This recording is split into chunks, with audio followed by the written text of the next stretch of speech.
Kaugnay pa rin sa nangyaring pagpuga ng mga preso sa North Cotabato District Jail, makakausap natin ang GMA News stringer na si Malu Manar.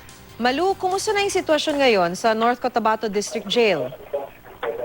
Actually, hindi pa pwedeng lumapit, Ms. Maki. Yung media at yung ilang mga government personalities, mga LGU executives sa lugar, malapit sa Amat Jail, cordon pa yung area hanggang sa ngayon.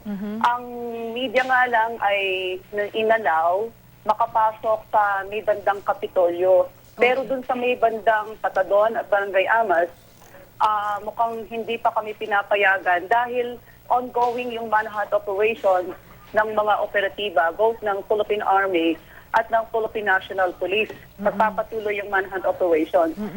At sa pagkakataong ito, ang nalaman natin mula mismo sa mga authority ay 5 na ang naibabalik na mga preso sa Amat Jail. May mga pangalan tayo dito, Ms. Maki, nahanap pa nga natin yung mga pangalan. At yung may mga nasawi din sa mga sa bakbakan while they were in pursuit of the inmates. May information ka na ba, Malu? So, 5 yung so far confirmed or at least hawak mong information na aresto na muli nung mga otoridad. Pero may information ka na ba dun sa during pursuit operations kung ilan yung patay?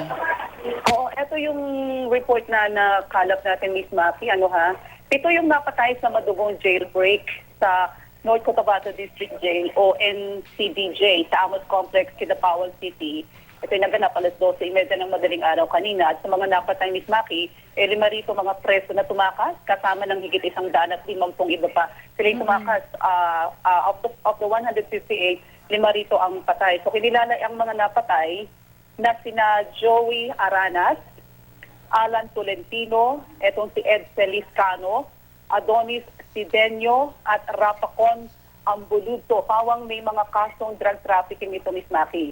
At patay rin sa attack, etong guardia ng Provincial Jail na si Jail Officer 1 Excel Ray Decido at ang kagawad ng Barangay Patadon na si Dato Satar Manalundong na umano na pagkamalang isa sa mga lider ng mga umatake sa presohan. Okay. So, tutanggi naman, Ms. Maki, yung misis ng kagawad na si Heidi, na sangkot sa jailbreak ang kanyang mister. Ito pangaraw ang nagbigay ng tips sa mga authority na may mangyayaring jail attack anumang araw mula bisperas ng bagong taon.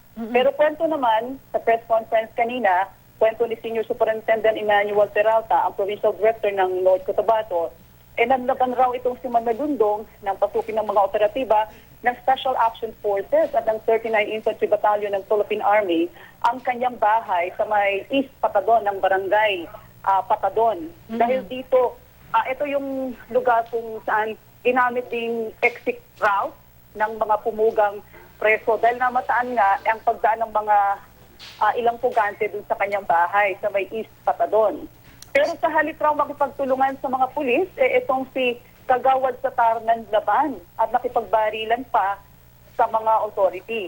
At nakagip sa iba't ibang bahagi ng kanyang katawan itong si Manalundong at namatay noon din. Yan yung sitwasyon dun sa may Barangay Patadon. Okay. Kung saan 5 sa nasawi ay mga preso, isa jail guard at isa naman kagawad ng Barangay Patadon sa Kidapawan City. So, Malu, dun sa mga nakausap mong mga opisyal dyan, kung meron na daw silang tip na naaatakihin itong city jail, bakit parang hindi yata sila handa? Ganun na lang kadami yung nakatakas.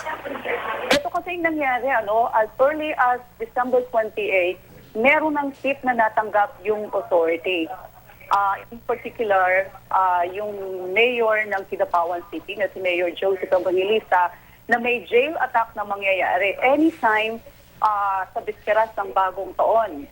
And then he gave this information to authorities. And on December 31 until early ng January 1, naglagay ng 500 puwersa ng PNP sa jail facility at dun sa compound mismo, including troops from the 39 Infantry Battalion. Kaya lang, noong January 2, according to Senior Superintendent Peralta, nag-pull out yung mga pulis na na-deploy sa may banda ng Amas Jail. At yung mga sundalo naman under the 39th IB, pinull out din and they were sent to South Cotabato as augmentation forces para tugisin naman yung mga rebelding New People's Army na responsable sa mga panununog ng mga bus sa naturang area. So wala yan daw yung- wala yan daw yung nangyari. paliwanag, Malu, kung bakit pinull out. At least yung PNP contingent. Oo, yung pull out nga was dahil itong 500 policemen who were initially deployed at the jail facility were sent to different towns in North Cotabato, Miss Mapi, para tubuin din, kasi may mga natatanggap din silang report na may mga bomb attacks na mangyayari Okay. in different areas in North Cotabato, including Kidapawan City, kung saan nandito nga itong Amas jail. Ayun. So, huli na lang, Malu. So, nasaan ngayon Yeah. nagko-concentrate yung pursuit operations? May nabanggit ka kasi kanina na may mga areas na hindi pa kayo makapasok dahil naghahabol pa ang BJMP at ang PNP. So, sa ngayon, may information ka ba kung saan sila nagko-concentrate at kung may, nakalayo na kaya yung mga pumuga ng mga preso? Ang nangyari kasi, etong Barangay Amas and Barangay Padadon, ito yung dalawang mga barangay in Kidapawan City adjacent to the municipality of Batalam. Kasi tatlo, dun sa mga pumuga, nahuli sa may New Bogatong at sa may banda ng Lower Malamute, sa bayan naman ng Matalam.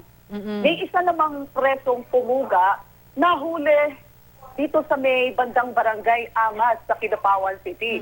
So ang concentration ng manhunt operations both ng Army at ng PNP ay dito sa Patadon, sa may Amas at banda ng Matalam. Dahil ito din yung exit route papunta ng Maguindanao na. Okay. Dahil kung titingnan mo yung mapa ng Maguindanao, makikita mo yung Liguasan March na posibleng exit route or lugar na pwedeng gamitin din na withdrawal ng mga pumugang preso. Dahil karamihan dito sa mga pumugang preso, sinasabing miyembro ng 105th Base Command ng Bangsamoro Islamic Freedom Fighters. At mahirap ito na, yung mga mahirap na area. silang itrack pagka nakaabot ng ligwasan. Correct. Kailangan na ng mga rubber boats, kailangan na ng aerial component ng operations ng Army. Dito para matugis talaga itong mga pumugang preso. Dahil baka nga nasa mga lalawigan, mga bayan-bayan na sa Maguindanao, nasakop ng Mars at ng Rio Grande de Mindanao, itong mga pumugang preso ng Damasil. Napakarami kasi nila, 158. Of the 158, 5 pa lang ang nakukuha. na ibabalik sa presuhan. Okay. Maraming salamat sa'yo, Malu. Yes. Mula rito sa Kidapawan City para sa Balita Pilipinas, ako si Malu Cadillaña Manao reporting.